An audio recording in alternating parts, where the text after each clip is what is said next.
Selamat siang, salam sejahtera buat kita semua.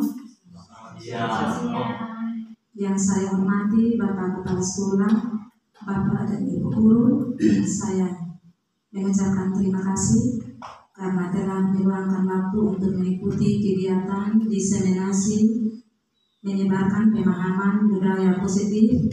Ini merupakan salah satu syarat bagi saya sebagai calon guru penggerak angkatan 10 untuk memenuhi tugas aksi nyata saya pada modul 1.4. Karena itu kita akan awali dengan doa dan saya mohon kesediaan salah seorang teman untuk pimpin kita dalam doa. Kami sembah amat Yesus Kristus.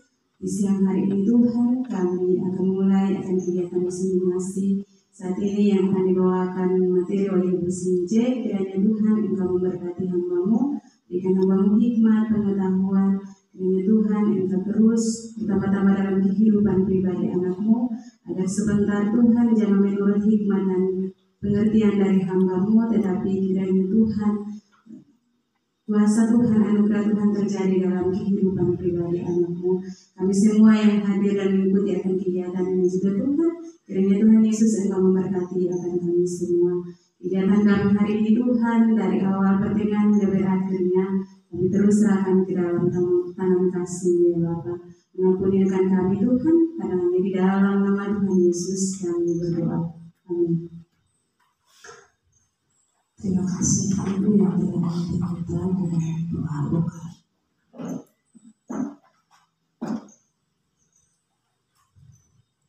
Ya, tujuan dilaksanakannya kegiatan ini karena sekolah merupakan instansi pembentukan karakter anak. Oleh karena itu, budaya positif perlu diciptakan agar dapat mendukung pembentukan karakter murid yang diharapkan. Budaya positif di sekolah itu berupa nilai-nilai, keyakinan-keyakinan, dan kebiasaan-kebiasaan di sekolah yang berpihak pada murid agar dapat berkembang menjadi pribadi yang kritis, penuh hormat, dan bertanggung jawab. Konsep inti yang berkaitan dengan kegiatan saya terkait dengan budaya positif itu ada 6, yaitu 1. Disiplin positif, 2. Teori motivasi perilaku manusia, 3. 5 kebutuhan dasar manusia, 4. Restitusi, 5 posisi kontrol, 5 keyakinan kelas, dan 6 segitiga restitusi.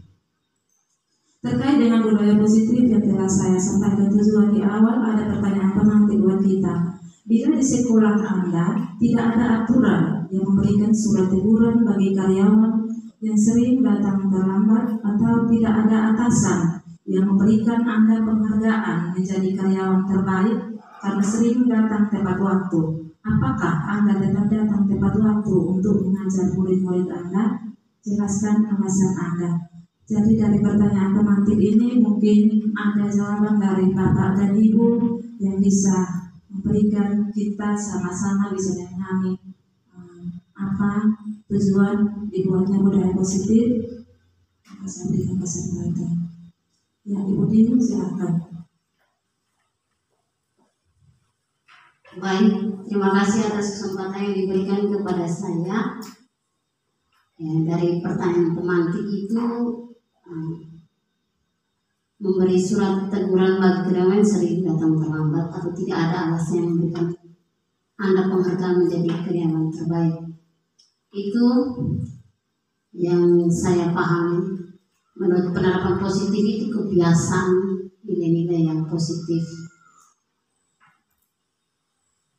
Kalau yang saya alami itu, walaupun tidak memberi penghargaan atau teguran, kita harus memotivasi dalam diri kita sendiri. Harus ada kemauan dalam diri untuk memotivasi diri untuk menerapkan positif dalam diri kita sendiri, untuk mengatasi, untuk maksudnya untuk menerapkan positif itu yang baik dalam diri pribadi kita sendiri. Kita harus menghargai waktu, disiplin waktu itu yang harus kita tanamkan. Harus konsisten dengan apa yang kita, maksudnya ada buat aturan atau keyakinan kelas yang seperti ini. Harus ada konsisten, harus ada motivasi dalam diri sendiri. Itu yang harus kita terapkan.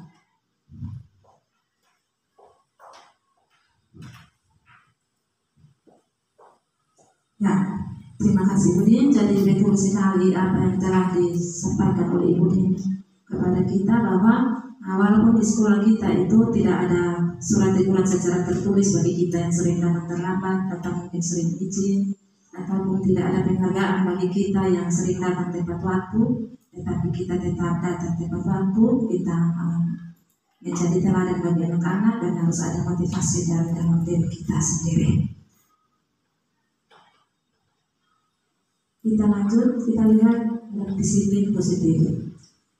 Ki Hajar Dewantara menyatakan bahwa untuk menciptakan murid yang merdeka, syarat utamanya adalah harus ada disiplin yang kuat, dan disiplin yang dimaksud adalah disiplin diri yang memiliki motivasi internal. Menurut Dian Rosen, disiplin diri dapat membuat seseorang mengambil potensinya menuju kepada sebuah tujuan mulia, sesuatu yang dihargai dan bermakna. Kesimpulannya, seseorang memiliki disiplin diri berarti mereka bisa bertanggung jawab terhadap apa yang dilakukannya, karena mereka mendasarkan tindakan mereka pada nilai-nilai kebajikan yang besar.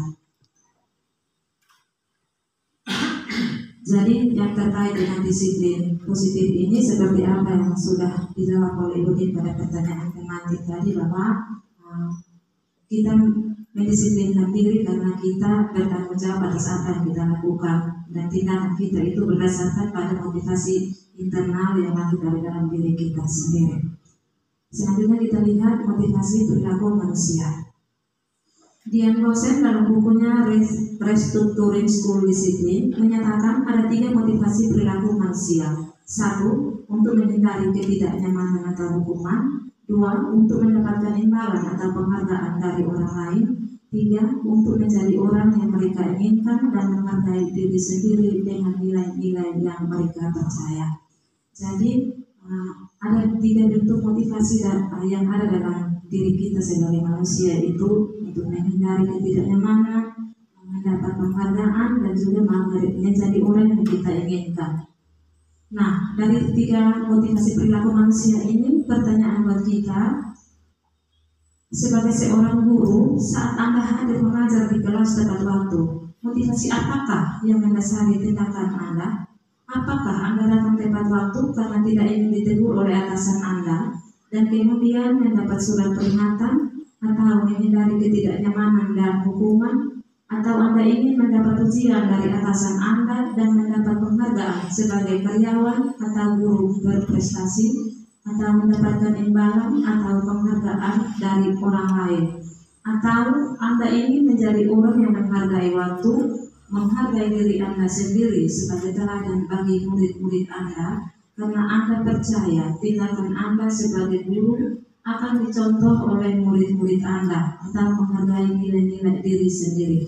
Manakah motivasi yang paling kuat yang mendasari tindakan Anda, atau bahkan kombinasi dari 2 motivasi atau bahkan ketiga-tiganya? Ini yang menjadi pertanyaan buat kita. Mungkin dari pertanyaan ini ada dari Bapak dan Ibu yang mau memberikan satu jawaban, saya persilakan.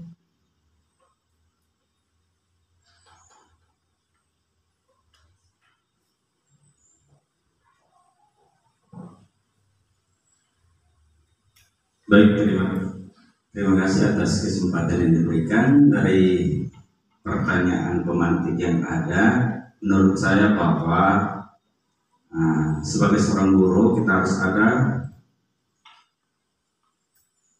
ya sebagai seorang guru harus memberikan contoh yang terbaik kepada murid-muridnya untuk menghargai nilai-nilai diri sendiri. Karena itu seperti yang tadi disampaikan oleh Ibu Din tadi, bahwa untuk memotivasi kita untuk datang tepat waktu itu, seharusnya seorang guru harus bukan karena adanya hukuman atau apa, tetapi itu harus muncul dari dalam diri, motivasi yang ada dalam diri. Karena bagi saya bahwa seorang guru itu adalah tanggung jawabnya untuk mengajar dan mendidik anak-anak. Karena itu pembelajaran yang terbaik adalah menjadi contoh yang baik untuk anak-anak. Karena itu harus sebagai seorang guru harus memberikan contoh yang terbaik untuk anak-anak itu. Mungkin menurut saya seperti itu. Terima kasih. Terima kasih Pak Yanton telah memberikan penjelasan kepada kita terkait dengan pertanyaan tematik. Ada 3 macam motivasi perilaku manusia. Jadi betul sekali kita yang diharapkan dari dalam diri kita sebagai guru dari 3 motivasi ini yang sangat diharapkan itu adalah motivasi internal, yaitu karena kita percaya bahwa tindakan kita itu akan dicontohi oleh anak-anak kita. Jadi kita perlu menghargai nilai diri kita sendiri. Tetapi kadang-kadang yang sering terjadi dalam kehidupan kita itu kita ada di motivasi pertama, yaitu untuk menghindari ketidaknyamanan, dan juga kombinasi dengan yang ketiga itu karena memang kita juga menghargai diri kita sendiri. Nah, selanjutnya kita melihat pada 5 kebutuhan dasar manusia. Jadi kebutuhan dasar manusia itu ada 5, dan jikalau salah satunya tidak terpenuhi, maka akan terjadi satu perilaku yang tidak sesuai dengan keyakinan atau nilai-nilai kebajikan yang kita sepakati bersama. Kita lihat yang pertama itu kebutuhan bertahan hidup atau survival adalah kebutuhan yang bersifat fisiologis untuk bertahan hidup, misalnya kebutuhan akan kesehatan, rumah, dan makanan. Yang kedua, kebutuhan untuk disayangi dan diterima meliputi kebutuhan akan hubungan dan koneksi sosial, kebutuhan untuk memberi dan menerima kasih sayang, dan kebutuhan untuk merasa menjadi bagian dari suatu kelompok. Yang ketiga, kebutuhan penguasaan, yaitu kebutuhan pengakuan atas kemampuan. Itu meliputi keinginan untuk dianggap berharga, bisa membuat perbedaan, bisa membuat pencapaian, kompeten, diakui, dihormati. 4. Kebutuhan untuk bebas adalah kebutuhan akan kemandirian, otonomi, memiliki pilihan, dan mampu mengendalikan arah hidup seseorang. 5. Kebutuhan akan kesenangan adalah kebutuhan untuk mencari kesenangan, bermain, dan tertawa. Ya, jadi terkait dengan 5 kebutuhan dasar manusia, seperti tadi saya sampaikan bahwa jika salah satu tidak terpenuhi maka akan terjadi hal yang tidak diinginkan. Di sini saya punya cerita satu kasus yang dapat menjawab kelima kebutuhan ini yang tidak terpenuhi ini. Ibu Ani, guru kelas 5 SD di Pelita Hati, sedang bingung menghadapi ulah salah satu murid di kelasnya, Agus. Beberapa anak telah datang dan mengeluh Agus yang seringkali meminta bekal mereka dengan paksa. Jika Anda menghadapi situasi seperti Ibu Ani, apa yang akan Anda lakukan? Menurut Anda, kira-kira apa alasan Agus melakukan hal itu? Kita lihat dalam konteks penerapan disiplin positif, Ibu Ani dalam memecahkan masalah ini seharusnya dia mencari tahu alasan apa sehingga Agus melakukan tindakan tersebut, supaya dia bisa mengetahui kebutuhan Agus manakah yang belum dipenuhi. Apabila jawaban Agus itu karena dia lapar dan orang tuanya tidak membawakannya bekal makan siang, maka kebutuhan Agus adalah kebutuhan bertahan hidup. Dan apabila jawaban Agus itu karena ia senang temannya jadi memperhatikan dia, maka kebutuhan Agus adalah cinta kasih sayang atau kebutuhan untuk diterima. Dan apabila kalau jawaban Agus adalah dia merasa hebat karena temannya jadi takut dan menuruti semua keinginannya, maka kebutuhan Agus adalah kebutuhan penguasaan atau pengakuan atas kemampuannya. Dan apabila kalau jawaban Agus karena dia merasa bosan dengan bekal yang dibawakan ibunya karena selalu membawakan bekal yang sama, maka kebutuhan Agus adalah kebutuhan kebebasan atau kebutuhan pilihan. Dan yang terakhir, apabila jawaban Agus adalah karena dia iseng saja dan dia menikmati ekspresi wajah temannya yang kesal karena diambil makanannya, maka kebutuhan Agus adalah sebatas kebutuhan kesenangan. Mungkin dari satu kasus ini dapat menjawab 5 kebutuhan dasar manusia. Ya, kita lihat 5 posisi kontrol. Jadi biasanya ada 5 posisi yang kita terapkan di dalam pribadi kita sebagai seorang guru. Itu yang pertama, posisi penghukum. Nah, seorang penghukum itu dia bisa menggunakan hukuman fisik maupun verbal. Dan orang-orang menjalankan posisi penghukum, dia senantiasa mengatakan bahwa sekolah memerlukan sistem atau alat yang dapat lebih menekan murid-murid lebih dalam lagi. 2. Pembuat merasa bersalah.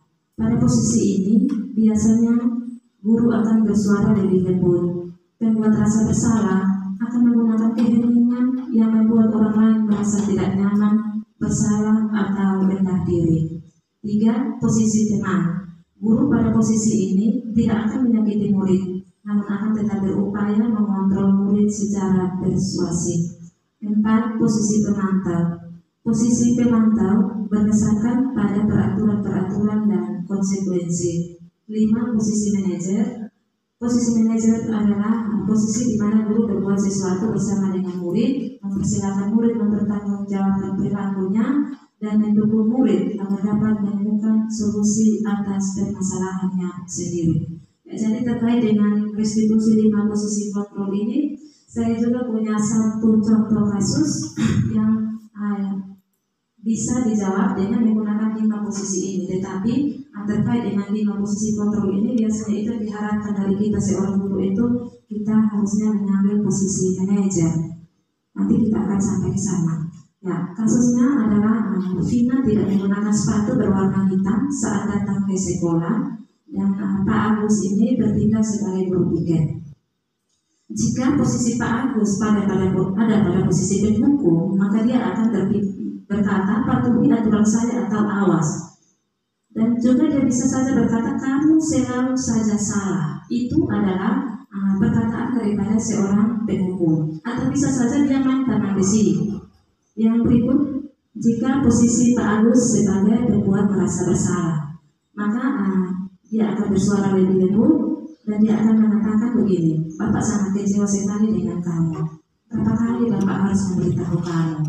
Bagaimana coba kalau orang tua kamu tahu kamu berbuat begini? Ini juga seringkali kita ada di posisi teman ini dengan posisi penghukum. Yang ketiga, posisi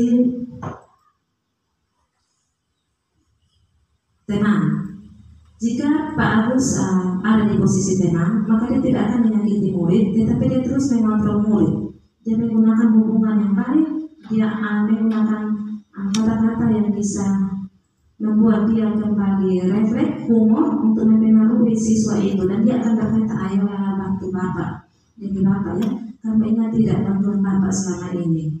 Ya sudah, kali ini tidak apa-apa, nanti Bapak bantu bereskan. Itu kalau dia memposisikan dirinya sebagai teman.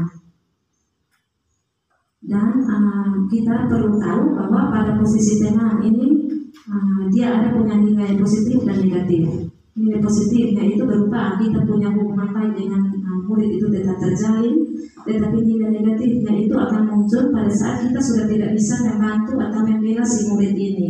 Maka si murid akan merasa kecewa dan dia tidak mau lagi berusaha. Yang berikut kita lihat posisi sebagai pemantau.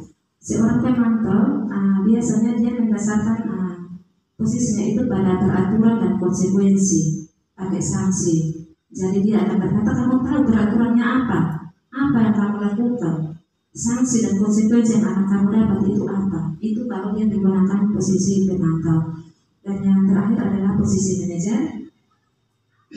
Manajer itu adalah posisi di mana guru itu melakukan sesuatu bersama dengan murid, yang mempersilahkan murid mempertanggungjawabkan perilakunya, mendukung murid agar dapat menemukan solusi atas permasalahannya sendiri. Dan seorang manajer itu akan berkata, apa alasan kamu tidak menggunakan sepatu warna hitam?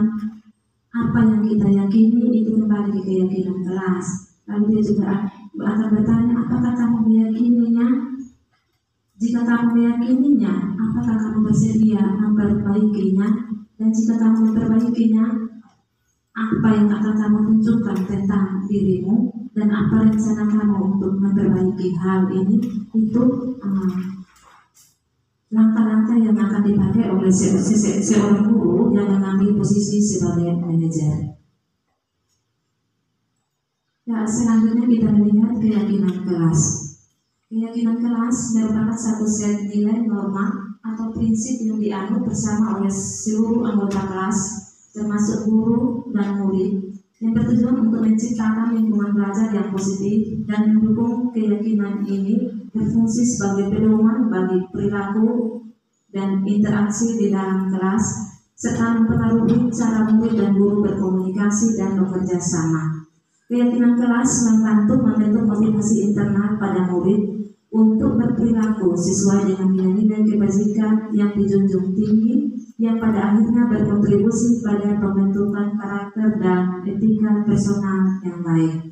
Jadi terkait dengan keyakinan kelas ini, tadi dikatakan bahwa keyakinan itu adalah nilai-nilai baik, prinsip-prinsip yang sangat universal yang kita sepakati bersama. Jadi itu di kelas maupun di lingkungan sekolah itu kita harus punya keyakinan. Bisa ada keyakinan sekolah, bisa juga ada keyakinan kelas, supaya ketika ada perilaku murid yang menyimpang atau kita sebagai guru juga menyimpang, kita menyelesaikan dengan menggunakan segitiga restitusi itu. Kita ada 3 langkah, nanti langkah terakhir itu menanyakan keyakinan. Jadi keyakinan kelas ini sangat penting sekali untuk kita sepakati bersama, untuk kita lakukan bersama.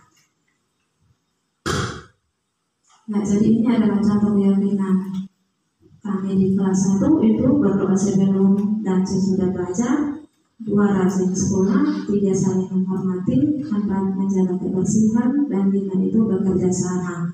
Jadi dalam menyusun keyakinan kelas ini, saya bersama dengan anak-anak semua, kami bersepakat mau di dalam kelas kami ini seperti apa. Mereka maunya kita berdoa dulu, mereka bilang saat rajin sekolah, saya menghormati, menjaga kebersihan dan bekerja sama. Maka kami sepakati, lalu kami buat dalam bentuk keyakinan kelas. Jadi ini contohnya. Dan yang berikut, segitiga restitusi. Restitusi adalah proses menciptakan kondisi bagi murid untuk memperbaiki kesalahan mereka, sehingga mereka bisa kembali pada kelompok mereka dengan karakter yang lebih kuat. Dosen 2004. Ini segitiga restitusinya. Jadi dalam menyelesaikan satu persoalan, jika kita mengambil posisi sebagai manajer dengan menggunakan segitiga restitusi, maka ada langkahnya. Itu ada 3 langkah. Langkah pertama itu menstabilkan identitas, yang kedua validasi tindakan yang salah, dan yang ketiga itu menanyakan keyakinan. Nanti sebentar akan membantu kita untuk memahami tentang segitiga restitusi ini. Kita akan lihatnya melalui video yang akan saya tayangkan. Ya, jadi selanjutnya supaya motivasi internal budaya positif itu dapat menjadi landasan utama bagi murid, maka kita dari pihak sekolah itu harus mengembangkan budaya positif. Dan budaya positif yang dimaksud supaya kita dapat menghilangkan hukuman, penghargaan, dan juga ancaman. Di sini saya akan menayangkan satu video untuk kita lihat bersama. Ini merupakan aksi nyata saya dalam menyelesaikan satu persoalan dengan menggunakan segitiga restitusi.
Ya, jadi video tadi merupakan salah satu langkah restitusi yang saya pakai untuk menyelesaikan dua kasus. Memang biasanya kalau ada masalah yang timbul di sekolah itu kalau sebelum mengikuti guru penggerak ini semuanya terbalik ya, karena pakai penghukum, pakai pemantau dan teman. Posisi teman, tetapi ketika mempelajari budaya positif di pendidikan guru penggerak ini, saya mencoba mengubah posisi saya di posisi manajer, dan memang tanpa sadar itu seringkali posisi manajer ini juga kita sudah lakukan, hanya 3 langkahnya itu yang belum kita lakukan secara baik, karena dia punya 3 langkah. Langkah pertama itu menstabilkan identitas, memvalidasi tindakan yang salah, dan menanyakan keyakinan. Biasanya kita hanya pakai menstabilkan identitas, terus validasi tindakan yang salah. Menanyakan keyakinan itu kadang-kadang kita tidak gunakan. Jadi mungkin itu menjadi contoh supaya ke depan ketika kita mau ciptakan lingkungan yang positif di lingkungan sekolah kita ini, mari kita sama-sama berkolaborasi untuk kita membiasakan sebuah hal baik demi kehidupan kita semua dan juga anak-anak kita di instansi ini.